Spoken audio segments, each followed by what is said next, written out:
Halo, Assalamualaikum warahmatullahi wabarakatuh. Kembali bersama saya, Lutfi Masito. Kali ini kita akan mempelajari tentang pendahuluan dari trigonometri.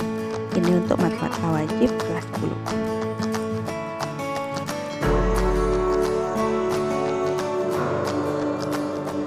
10. Trigonometri itu sendiri didefinisikan dari kata tri yang artinya 3 atau segitiga, dan metri yang artinya adalah pengukuran.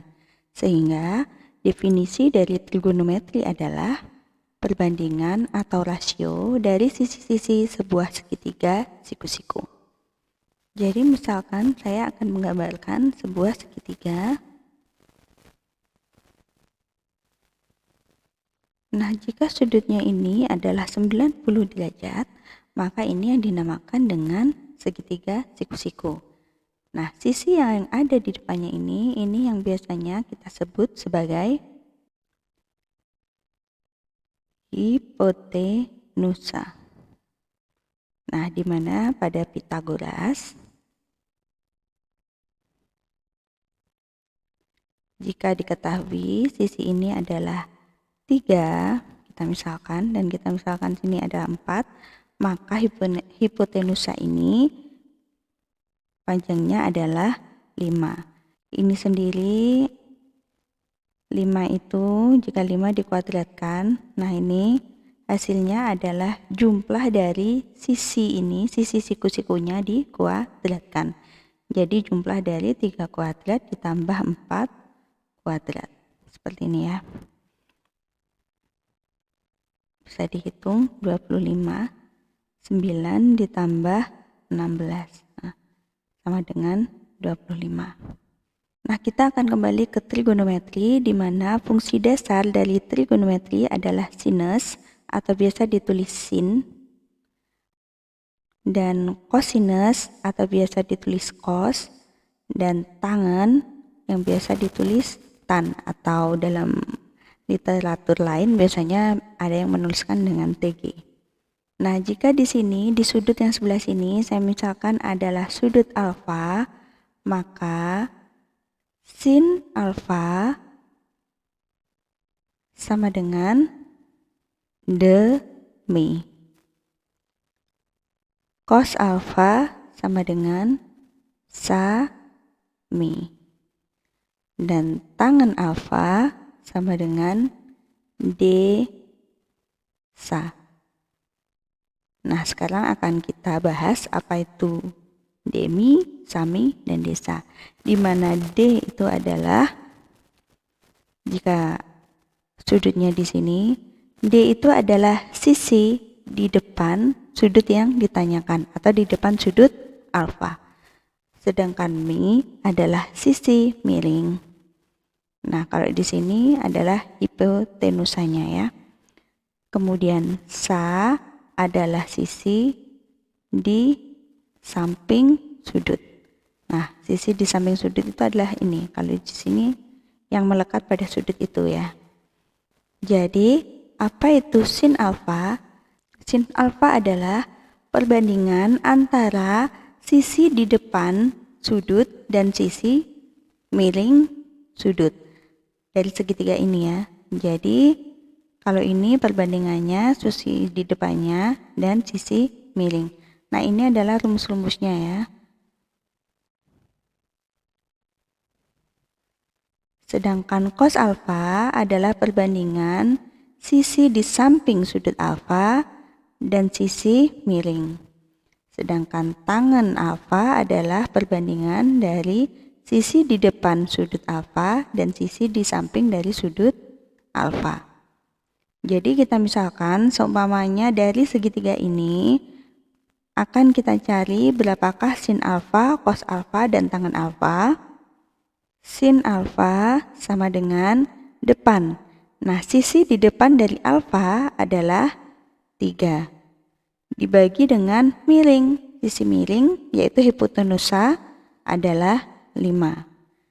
Sedangkan cos alfa, cos itu adalah sisi di samping sudut alfa.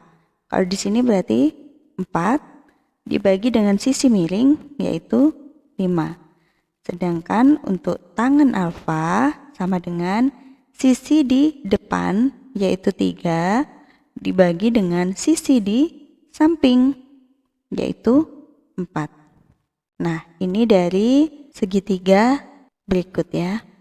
Sekarang coba kalau kita cari perbandingan trigonometri dari sudut yang lain.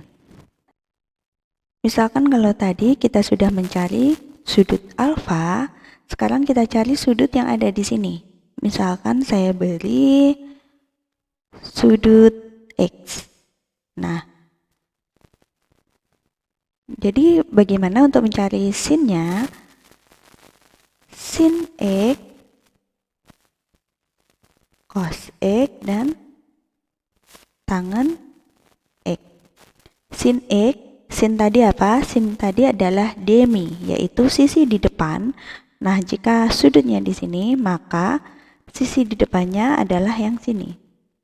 Ini tadi 3, 4, dan 5. Berarti 4 dibagi dengan sisi miringnya, yaitu 5. Jadi sin X nilainya adalah 4/5. Kemudian kita akan mencari cos X. Cos X itu adalah sami atau perbandingan sisi di samping sudut X dengan sisi miring. Nah, sisi di samping sudut X itu sendiri adalah yang melekat pada sudut X di sini adalah 3. Jadi 3/5. Sedangkan tangen X itu adalah perbandingan sisi di depan sudut dan di samping. Jadi di sini 4/3. Nah, dari sini bisa dimengerti ya. Nah, kemudian ada kebalikan dari sin X. Nah, kebalikan dari sin X itu sendiri adalah kosekan X. Nah, jika sin X itu 4/5, maka kosekan X adalah kebalikannya 5/4. Nah, kebalikan dari cos X ini adalah sekan X. Nah, jika cos X adalah 3/5, maka sekan X adalah 5/3. Kemudian kebalikan dari tangen X adalah kotangen X. Jadi kebalikannya dari 4/3 adalah 3/4. Atau kita dapat tulis, nah untuk segitiga ini adalah segitiga siku-siku dengan sudut 90 derajat. Nah, jika di sini saya punya sudut alfa, nah dan yang di depan ini saya akan beri tanda Y. Nah, karena ini sejajar dengan sumbu Y, dan yang di samping akan saya beri X karena sejajar dengan sumbu X, dan sisi miring saya beri R. Maka rumus dari sin alfa itu sendiri adalah Y/R. Sedangkan cos alfa adalah X/R, dan tangen alfa adalah Y/X. Kemudian kebalikan dari sinus alfa adalah kosekan alfa adalah R/Y, sedangkan sekan alfa adalah R/X, dan kotangen alfa adalah X/Y. Nah, ini jadi rumus yang harus kalian hafalkan ya, dan harus kalian pahami. Sampai di sini dulu video kita kali ini. Kita akan lanjut ke video selanjutnya. Assalamualaikum warahmatullahi wabarakatuh.